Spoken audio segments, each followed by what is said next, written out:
Bapak Ibu Saudaraku yang berada di rumah, yang saat ini sedang mengikuti ibadah online. Ya, kita bersyukur Bapak Ibu Saudaraku, walaupun kita sekarang ibadah secara online, tapi kita tetap dalam keadaan sehat, dan saya percaya juga Bapak Ibu Saudaraku juga sudah siap untuk beribadah hari ini. Kita mau bersukacita bersama, menyembah Tuhan, memuji Tuhan, dan mendengarkan firman Tuhan. Saya undang Bapak Ibu Saudara terkasih untuk berdiri.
Jemaat yang dikasihi Tuhan, mari bersama-sama kita memulai ibadah ini dengan mengucapkan pengakuan demikian.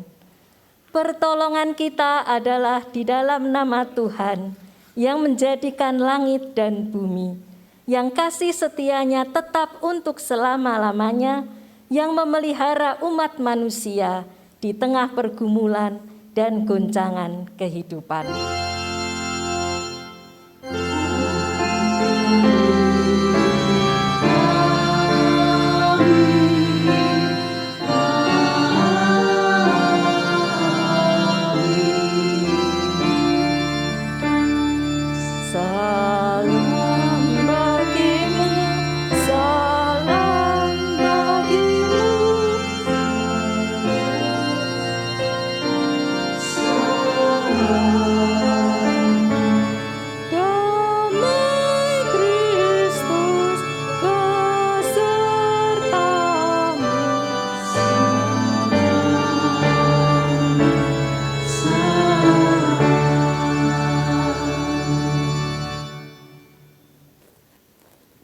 Bapak Ibu Saudaraku terkasih, saat ini saya mau mengajak Bapak Ibu Saudaraku untuk berdoa pengakuan dosa di hadapan Tuhan.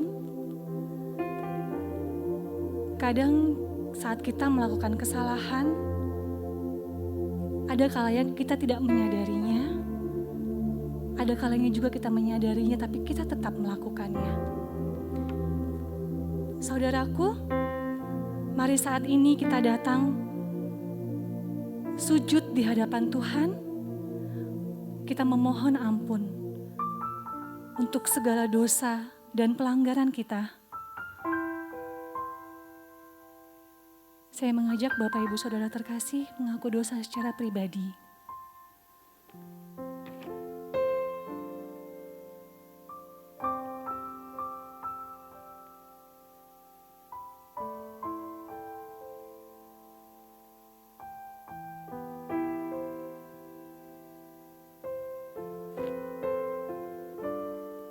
Ya Bapa,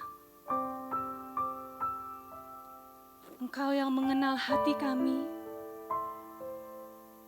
Engkau yang melihat setiap detik kehidupan kami.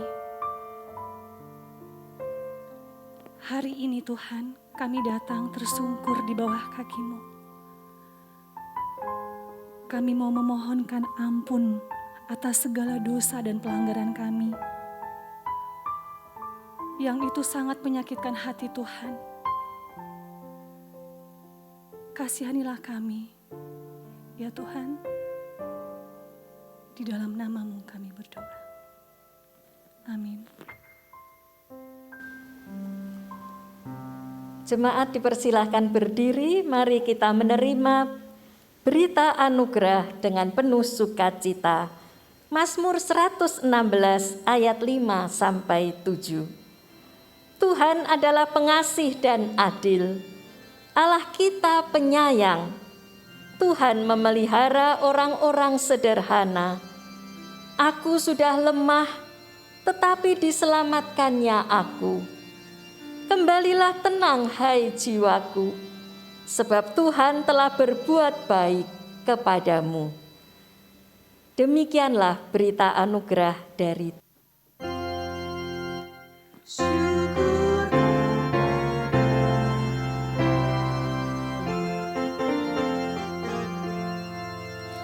Bapak Ibu Saudaraku yang terkasih, dengan penuh sukacita saat ini kita akan memuji Tuhan, kita akan meninggikan Tuhan, dan kita siap untuk bersinar bagi Tuhan.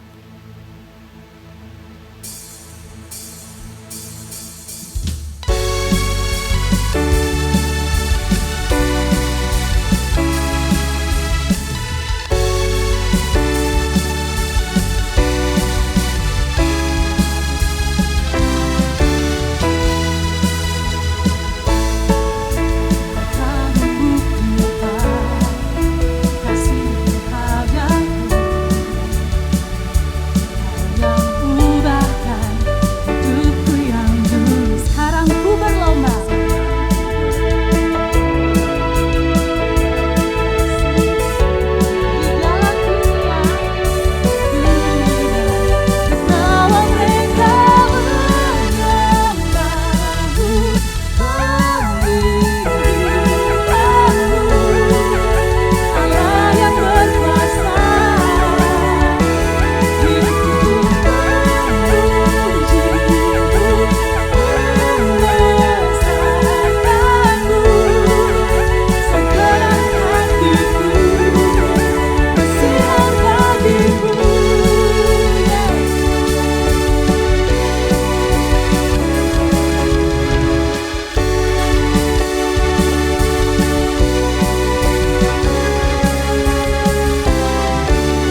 Bapak Ibu Saudaraku yang terkasih, kita mau lebih lagi mengenal Tuhan lewat firman-Nya. Kita mempersiapkan hati kita lebih lagi, membuka hati kita lebar-lebar, pikiran kita untuk menerima kebenaran firman Tuhan.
Sebelum kita membaca dan merenungkan sabda Tuhan, marilah terlebih dahulu kita berdoa.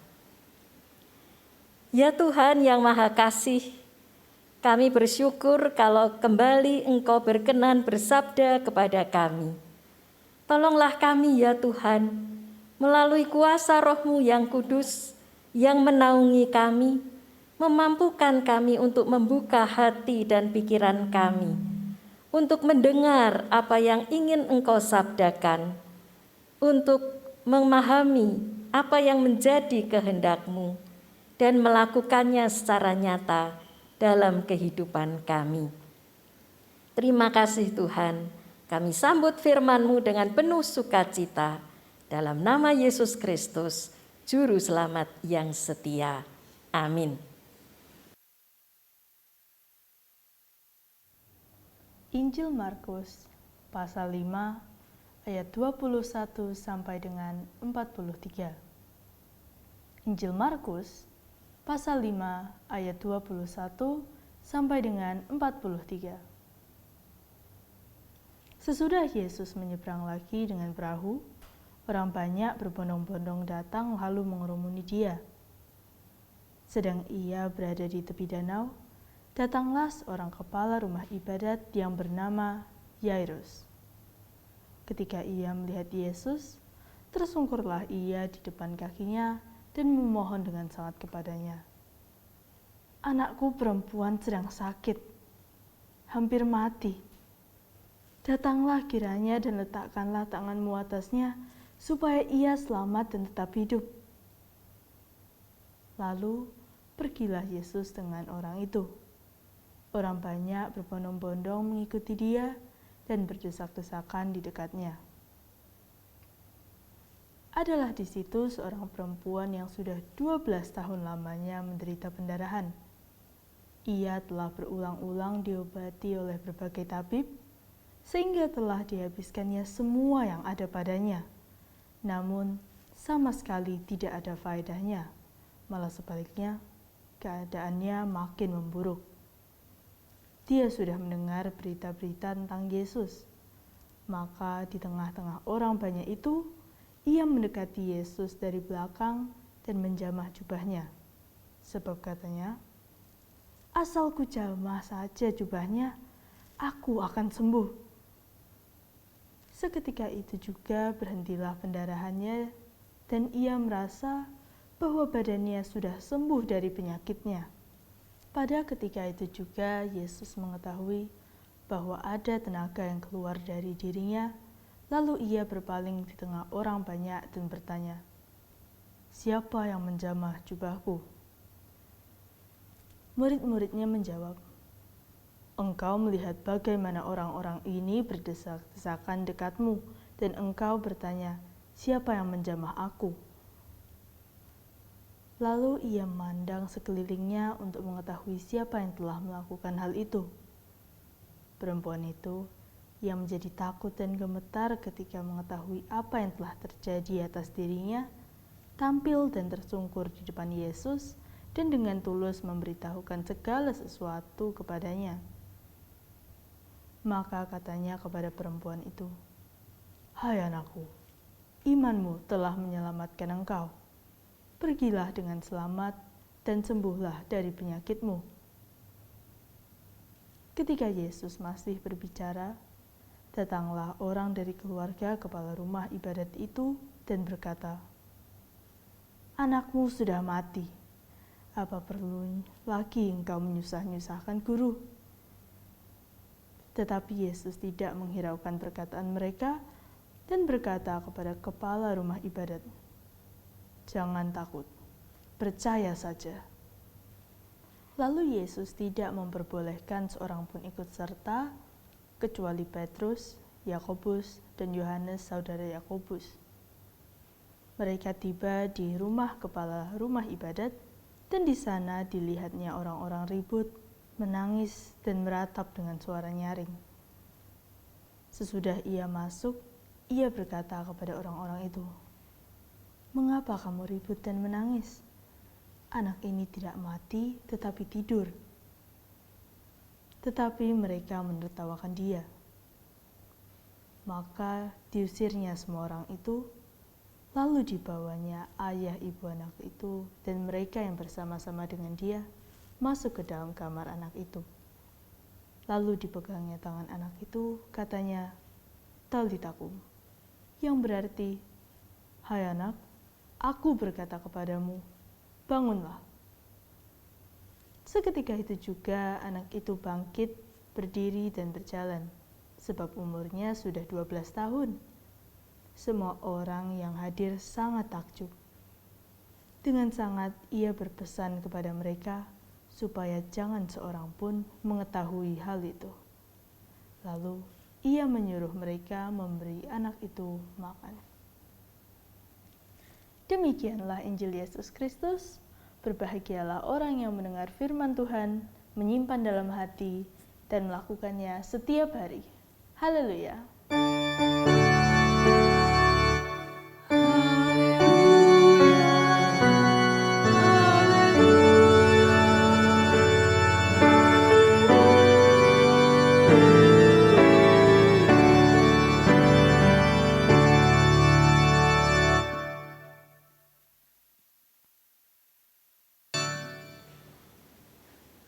Ibu, Bapak, dan saudara-saudara sekalian yang dikasihi Tuhan. Salah satu ungkapan yang sering dikatakan orang dalam bahasa Inggris adalah time flies. Waktu terbang. Tentunya bukan beneran ada waktu terbang, tetapi tentunya itu ungkapan yang artinya bahwa waktu itu berjalan begitu cepat. Seperti terbang cepat sekali, sehingga akhirnya kita tanpa sadar sudah melampaui sekian tahun dalam hidup kita.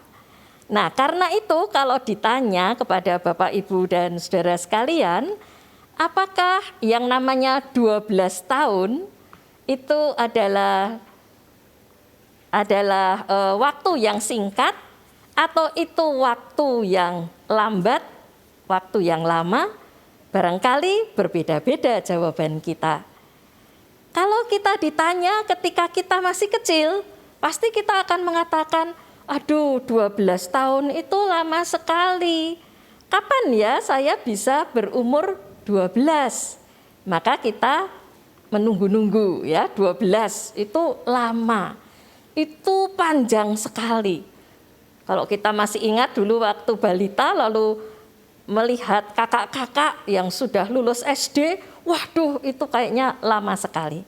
Tapi ketika kita sudah dewasa, apalagi sudah semakin tua, 12 tahun seringkali tidak terasa. Kalau kita ingat 12 tahun yang lalu dengan hari ini, kayaknya mirip-mirip ya, tidak banyak perkembangan. Yang berubah adalah sekitar kita. Seperti misalnya pandemi COVID-19, wah berubah. Tapi diri kita ya masih seperti ini gitu ya, tidak terlalu banyak perubahan. Dan bahkan mungkin kalau kita sudah tua, kita ingin waktu itu jangan berjalan cepat-cepat, supaya kita ini awet tua gitu ya. Awet tua artinya ya memang sudah tua, tapi ya jangan tambah-tambah tua. Itulah waktu yang ada dalam hidup kita, sangat relatif. Kadang kita merasa cepat, kadang kita merasa lambat. Kita merasa waktu itu cepat, kalau hidup kita itu baik-baik saja, kita sibuk sekali gitu ya, setiap hari terus bekerja, dan semua baik-baik saja, nah itu waktu cepat sekali. Tapi coba kalau kita sakit, 1 hari saja rasanya lama sekali. Bahkan 1 jam itu rasanya lama sekali. Karena kita dalam keadaan tidak nyaman, dalam keadaan yang tidak kita harapkan. Baik itu sakit, baik itu punya masalah, 12 tahun punya masalah, wah tentunya kita tidak ada yang ingin. 12 tahun sakit, dapat kita bayangkan betapa itu sesuatu yang sangat berat. Bapak, Ibu, dan saudara sekalian yang dikasihi Tuhan, perikop kita hari ini yang cukup panjang, tadi pembacaannya cukup panjang, dari Markus 5 ayat 21 sampai 43, itu terdiri dari 3 lapisan kisah, kejadian atau cerita yang terjalin menjadi satu. Sehingga seringkali disebut sebagai sandwich story. Nah, kita tahu ya, sandwich itu roti yang berlapis-lapis seperti gambar itu. Nah, sandwich story atau sandwich naratif itu ya cerita yang berlapis-lapis. Lapisannya adalah dalam perikop hari ini Markus 5 ayat 21 sampai 24 itu permohonan Yairus. Ayat 25 sampai 34 Yesus menyembuhkan perempuan sakit pendarahan, dan lapisan ketiga Yesus menyembuhkan anak Yairus ayat 35 sampai 43. Jadi ada lapisan-lapisannya, dan kita tahu bahwa lapisan 1 itu nyambung dengan lapisan 3. Tapi lapisan 2 itu seperti dimasukkan di sela-sela, dimasukkan di tengah-tengahnya. Nah, mari kita melihat secara lebih mendetil sebagai sandwich story tadi. Ibu, bapak, dan saudara sekalian yang dikasihi Tuhan, siapa itu Yairus? Yairus adalah seorang kepala rumah ibadat. Dalam bahasa Yunani, rumah ibadat itu sinagoge. Sinagog kadang-kadang disebut begitu dalam bahasa Inggris. Itu adalah rumah ibadat pada hari Sabat dan juga rumah tempat belajar Taurat. Membaca Taurat dalam bahasa Ibrani pada hari-hari biasa untuk anak-anak sampai usia 12 tahun. Jadi seorang kepala rumah ibadat itu orang penting. Kepala rumah ibadat itu adalah orang yang punya jabatan, orang yang terhormat. Dan kita tahu dalam riwayat hidup Yesus, seringkali orang berjabatan dalam agama Yahudi seperti ahli-ahli Taurat itu suka bermusuhan dengan Yesus. Nah, Yairus, kepala rumah ibadat, dia pasti dekat-dekat dengan ahli Taurat. Bahkan mungkin dia sendiri juga ahli Taurat. Maka ia bisa menduduki jabatan itu. Biasanya ahli Taurat itu tidak senang pada Yesus, suka berdebat dengan Yesus, memusuhi Yesus dan sebagainya.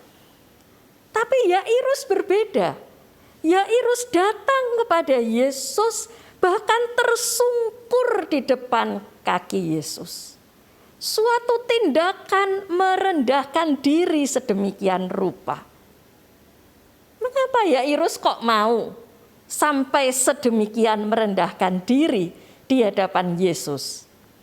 Kita bisa melihatnya dari dua sisi. Sisi yang pertama adalah dia percaya Yesus bisa melakukan sesuatu, menolong anaknya yang sedang sakit keras, sakit yang berat, hampir mati. Dari sisi yang kedua, dia adalah seorang ayah yang sangat mengasihi anaknya. Maka ia cari cara bagaimana supaya bisa mendapatkan kesembuhan bagi anaknya. Bahkan ketika harus datang kepada Yesus, ia datang dengan kerendahan hati yang sedemikian dalam. Tidak ada orang menyuruh dia sampai tersungkur. Bisa saja dia tetap berdiri dan mengundang Yesus datang ke rumahnya. Tapi ternyata dia justru memilih untuk tersungkur di depan kaki Yesus. Suatu tindakan untuk merendahkan diri yang sedemikian dalam. Ia lakukan karena ia percaya kepada Yesus. Ia lakukan karena ia mengasihi anak perempuannya. Dan Yesus bersedia ke rumah Yairus. Nah, itu lapisan pertama. Mari kita lihat lapisan yang kedua. Dalam perjalanan ke rumah Yairus itu, kemudian muncul tokoh yang baru, yaitu seorang perempuan yang sudah 12 tahun sakit pendarahan. Sudah berobat sampai bokek, sampai tidak punya uang, uangnya habis, hartanya habis. Tapi ia tidak sembuh. Sakit pendarahan. Zaman Yesus belum tahu ya, belum diketahui itu apa penyebabnya. Ilmu kedokteran pada zaman Yesus belum maju. Belum ada USG, belum ada laparoskopi, belum ada pemeriksaan-pemeriksaan untuk melihat Dari mana itu pendarahannya? Tetapi pada zaman dulu ketika seorang mengalami pendarahan tanpa tahu dari mana dan penyakitnya apa, ia menderita tidak hanya secara fisik, ia juga menderita secara mental. Karena ia dikucilkan dari pergaulan, dianggap najis secara agama, tidak boleh berada bersama-sama dengan orang lain, karena kalau ada orang yang menyentuh, nah itu berarti dia ikut menjadi najis. Maka perempuan ini sangat menderita lahir dan batin. Ketika ia datang kepada Yesus dan bahkan menyelinap di antara orang banyak yang saat itu berdesak-desaan. Kalau kita membaca Alkitab lalu dikatakan orang banyak berdesak-desaan, dan kita bacanya zaman pandemi COVID-19, rasanya tidak nyaman ya. Hei, orang-orang minggir-minggir jaga jarak gitu ya. Tapi zaman Yesus kan belum ada pandemi COVID-19. Mereka berdesak-desaan. Dan perempuan ini menyelinap di antara orang yang berdesak-desaan. Karena ia percaya asal menjamah jubah Yesus, ia pasti sembuh. Sekali lagi kita melihat orang yang percaya bahwa Yesus bisa menyembuhkan. Dan benar, ketika ia berhasil menyentuh jubah Yesus, perempuan ini sembuh. Ia merasakan ia sudah sembuh, darah tidak lagi mengalir dan ia sudah sehat, ia kembali pulih. Tetapi Yesus tidak membiarkan perempuan itu diam-diam melakukan hal itu lalu pergi diam-diam juga. Yesus justru sekarang mengekspos perempuan itu dengan cara bertanya, siapa yang menyentuh jubahku? Siapa yang menjamah jubahku? Ya orang-orang tertawa, loh wong berdesak-desaan begitu loh. Kok tanya siapa yang menjamah jubah? Ya siapa saja bisa gitu ya. Tapi maksud Yesus yang tertentu. Dan perempuan ini tidak bisa mengelak. Ia mengaku. Ia juga tersungkur di depan kaki Yesus sama seperti Yairus. Dan ia menceritakan semuanya. Bagaimana ia sekarang sudah sembuh. Dan apa kata Yesus? Yesus tidak memarahi perempuan itu. Yesus justru berkata demikian. Hai anakku, imanmu telah menyelamatkan engkau. Pergilah dengan selamat dan sembuhlah dari penyakitmu. Suatu kata-kata yang sangat menyejukkan, tapi mungkin juga agak mengherankan. Mengapa Yesus menyebut perempuan yang sudah dewasa itu anakku? Mungkin umur sama dengan Yesus itu ya, mirip-mirip, sepantaran dengan Yesus, sebaya dengan Yesus. Kok disebut anakku? Disitulah Yesus datang dan Yesus menyembuhkan dengan wibawa Allah sendiri. Maka kalau perempuan itu disebut anakku, berarti ia masuk menjadi anak Allah. Perempuan itu dipulihkan lagi dari kenajisan yang dianggap oleh agama Yahudi. Perempuan itu dipulihkan sehingga ia tidak dikucilkan lagi. Ia masuk ke dalam keluarga, yaitu keluarga Allah sendiri. Jadi penyembuhannya tidak hanya fisik, tapi penyembuhannya itu seluruhnya. Penyembuhannya itu holistik. Keagamaan, iman, pergaulan, kehidupan bersama dengan masyarakat, semua disembuhkan bersama-sama dengan kesembuhan fisik yang ia alami. Lalu apa hubungan perempuan ini dengan anak Yairus? Nah, kita akhirnya tahu. Karena anak perempuan Yairus usianya juga 12. Jadi kedua perempuan ini sama-sama 12 tahun. Anak Yairus usianya 12, perempuan ini 12 tahun mengalami penderitaan yaitu pendarahan. Jadi dapat dibayangkan ya, seumur anaknya Yairus, 12 tahun ia menderita, sekarang ia sudah sembuh. Bapak-bapak, ibu-ibu, dan saudara-saudara sekalian yang dikasihi Kristus, menurut kabar yang dibawa oleh keluarga Yairus, nah ini lapisan yang ketiga, anak perempuan itu sudah meninggal, sudahlah, enggak usah lagi Yesus itu direpoti.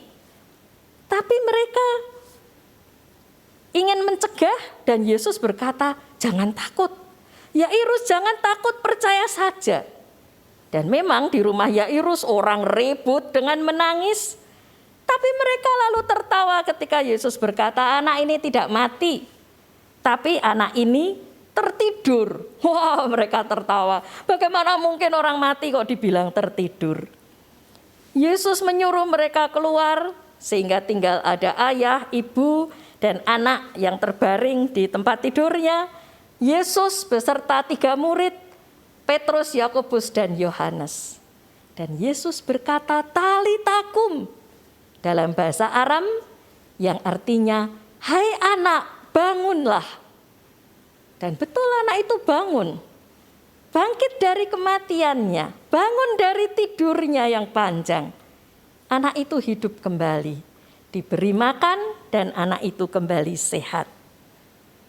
Kita dapat melihat dari 2 cerita yang terjalin tadi. Perbandingan dari 2 cerita itu. Dua-duanya adalah sama-sama perempuan. Dan dua-duanya sama-sama 12 tahun. Yang satu sakit 12 tahun, yang satu usianya 12 tahun. Dua-duanya sama-sama percaya. Kalau perempuan itu ya dia sendiri percaya. Kalau anak Yairus, ayahnya yang percaya. Dua-duanya sama-sama percaya. Dua-duanya sama-sama disembuhkan. Dua-duanya sama-sama diselamatkan. Karena kesembuhan itu bukan hanya kesembuhan fisik, tapi holistik. Jadi adalah kesembuhan, keselamatan yang menyeluruh. Dan kedua-duanya sama-sama menjadi anak-anak Allah. Hai anakku, disebut anak oleh Yesus, berarti mereka adalah anak Allah. Itulah Yesus yang menolong sampai tuntas. Karena dia adalah penyelamat. Dan ini menjadi sangat penting untuk jemaat saat itu maupun untuk kita saat ini. Yesus adalah penolong. Yesus adalah penyelamat. Karena itu pada zaman sekarang ini, kalau kita percaya kepada Yesus Sang Penyelamat, kepada Yesus Sang Penolong, apa yang patut kita lakukan? Tidak lain adalah kita menjadi komunitas penolong. Kita saling menolong satu dengan yang lain, menjadi berkat, memberikan semangat, memberikan dorongan, memberikan penguatan, dan bahkan juga iman kepada orang-orang lain, kepada saudara-saudara kita. Pada masa pandemi COVID-19, pada era hoax ini, kita harus hati-hati. Kita ini dipanggil untuk menjadi penolong, memberitakan tentang Yesus penolong, Yesus penyelamat. Kita dipanggil untuk melakukan tindakan-tindakan yang menolong orang lain. Mungkin ada teman kita yang sedang isoman. Kita bisa menolong, kita bisa bertanya, perlu dikirimi apa? Dan kita bisa mengirimkan sesuai dengan kebutuhannya. Kita bisa memberikan penguatan kepada mereka ketika mereka mulai goyah, ketika mereka takut, ketika mereka tidak tahu apa yang harus mereka lakukan, ketika mereka khawatir tentang kehidupannya dan juga keluarganya. Pada era hoax kita hati-hati, jangan ikut menyebarkan. Cek dulu kebenarannya, jangan cepat-cepat ingin jadi nomor 1 untuk mengirimkan di WA group misalnya begitu ya. Jangan-jangan itu salah. Boro-boro menolong, kita malah jadi menodong. Kita malah jadi menakutkan bagi orang lain. Membawa bukan kabar baik tapi kabar buruk, melemahkan orang lain. Jangan sampai itu terjadi. Karena itu Bapak, Ibu, dan saudara sekalian, mari kita melihat sekeliling kita. siapa yang membutuhkan pertolongan, dan apa yang dapat kita lakukan untuk menolong. Baik itu yang sedang sakit, atau yang sedang mengalami kesulitan dalam pekerjaan dan usaha, atau orang yang membutuhkan informasi yang benar. Kita tolong, kita bantu, kita kuatkan, karena kita adalah komunitas penolong, saling menolong, dan bukan menodong atau menakutkan. Amin.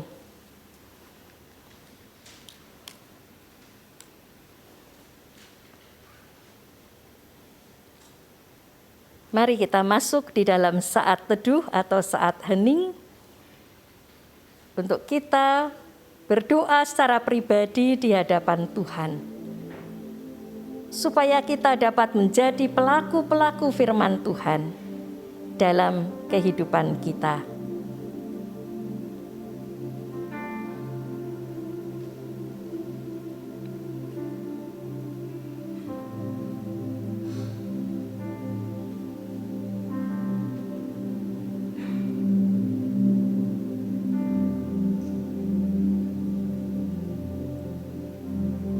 Ya Tuhan, inilah kami anak-anak-Mu. Kami yang pada saat ini sedang takut dan khawatir. Karena kami melihat pandemi yang semakin memburuk. Ketika kami mengalami ketakutan dan kekhawatiran, kami datang kepadamu ya Tuhan. Kuatkanlah dan hiburkanlah hati kami. Dan tolonglah kami untuk tetap menjaga kesehatan, menjaga protokol kesehatan, supaya kami tidak ikut serta membuat penularan itu semakin banyak.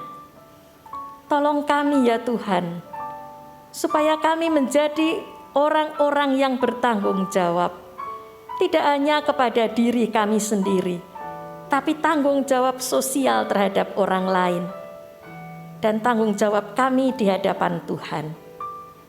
Tolong kami untuk menjadi pelaku-pelaku firman-Mu yang menolong satu sama lain dan bukan menodong atau menimbulkan ketakutan. Tolonglah kami untuk menyebarkan kabar baik yang dibutuhkan oleh orang lain. Tolong kami untuk bertindak menjadi berkat bagi sesama. Ya Tuhan, pada saat ini kami mendoakan untuk saudara-saudara kami yang sedang sakit, baik itu karena COVID-19 atau penyakit-penyakit yang lain. Kiranya Tuhan hiburkan dan kuatkan mereka, supaya mereka tidak berputus asa. Kiranya Tuhan berkati para dokter dan tenaga kesehatan untuk memberikan perawatan yang tepat, sehingga saudara-saudara kami yang sedang sakit dapat mengalami kesembuhan dan pemulihan kembali. Karuniakanlah hikmat dan perlindungan-Mu untuk tenaga kesehatan, supaya mereka tidak ikut tertular, tetapi dapat melayani dengan keadaan yang tetap sehat. Bapa berkati supaya upaya pengobatan yang diterima saudara-saudara kami yang sakit semuanya mendatangkan kebaikan. Kami mendoakan untuk mereka yang berduka cita karena anggota keluarga yang telah kembali pulang kepadamu pada masa pandemi ini.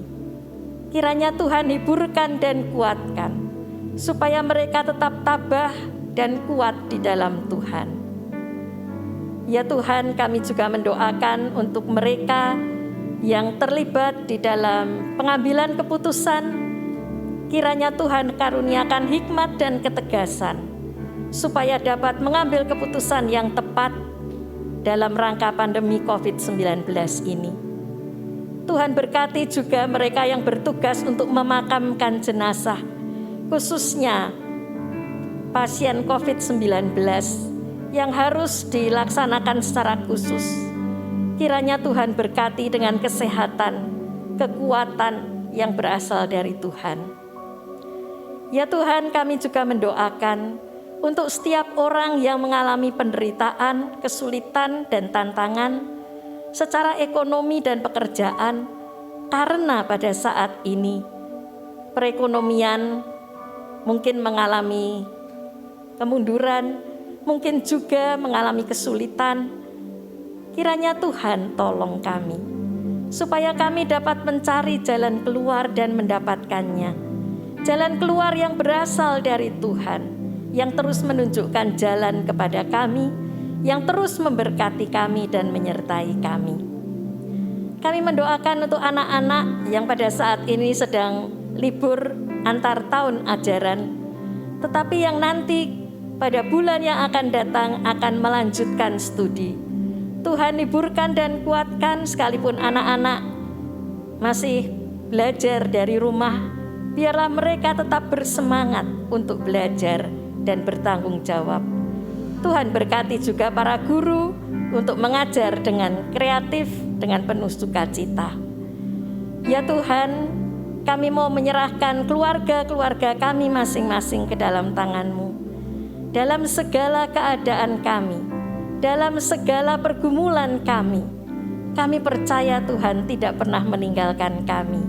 Besertalah dengan kami ya Tuhan. Kami rindu untuk merasakan kehadiran-Mu senantiasa dalam seluruh kehidupan kami. Terima kasih Tuhan, kami serahkan seluruh doa kami ini dan kehidupan kami seutuhnya ke dalam tangan-Mu, dan dalam nama Yesus Kristus kami berdoa. Amin.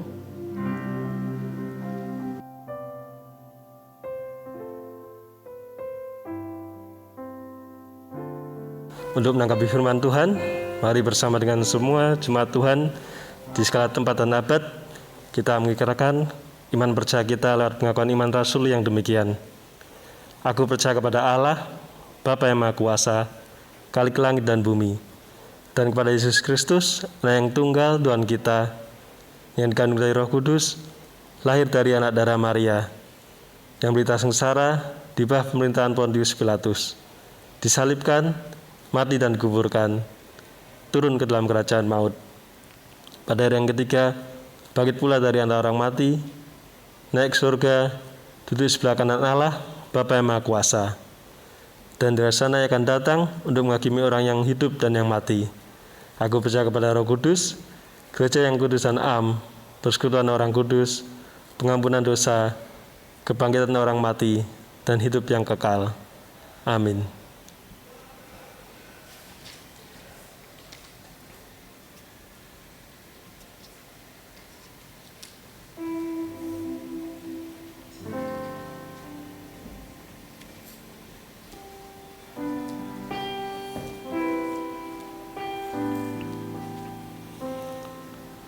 Bapak, Ibu, dan Saudara terkasih, kini saatnya bagi kita untuk memberi persembahan kita. Dan ayat yang mendasari persembahan kita diambil dari kitab Yunus, pasal yang kedua, ayat ke-9. Mari kita baca bersama-sama. Tetapi aku, dengan ucapan syukur, akan kupersembahkan korban kepadamu. Apa yang kunasarkan, akan kubayar. Keselamatan adalah dari Tuhan. Selamat memberi persembahan yang terbaik bagi Tuhan. Bapak Ibu Saudaraku, ini persembahan kita menyanyikan lagu Hidup Kita Yang Benar. Hidup kita yang benar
Jemaat yang dikasihi Tuhan, marilah kita menaikkan doa syukur untuk persembahan yang sudah kita kumpulkan. Mari kita berdoa. Bapa Surgawi, Allah sumber kehidupan kami, Allah yang senantiasa memimpin hidup kami. Tuhan, terima kasih pada pagi hari ini kami boleh mengumpulkan persembahan syukur kami. Berkati dan kuduskanlah ya Tuhan persembahan kami ini, sehingga layak untuk kami gunakan buat pekerjaan kasih Tuhan, dan kiranya itu semua membawa kemuliaan buat nama-Mu. Kami mau menyerahkan kehidupan kami ya Tuhan, juga gereja Tuhan ini, untuk Tuhan pakai menjadi berkat buat sesama kami. Dan kiranya ya Tuhan, kami senantiasa mendengar pimpinan Tuhan dan menjadi penolong buat sesama kami. Di dalam nama Tuhan kami Yesus Kristus, kami naikkan doa syukur kami ini. Amin. Bapak Ibu, saudaraku yang terkasih, dengan senang kita mau melayani, memasuki minggu yang baru, mau menjadi penolong buat keluarga kita, buat orang-orang di sekitar kita. Tuhan mengutus kita.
Bapak, Ibu, dan Saudara, mari kita lanjutkan kehidupan kita dengan membawa berkat Tuhan demikian. Tuhan memberkati engkau dan melindungi engkau. Tuhan menyinari engkau dengan wajah-Nya dan memberi engkau kasih karunia. Tuhan menghadapkan wajah-Nya kepadamu dan memberi engkau damai sejahtera. Amin.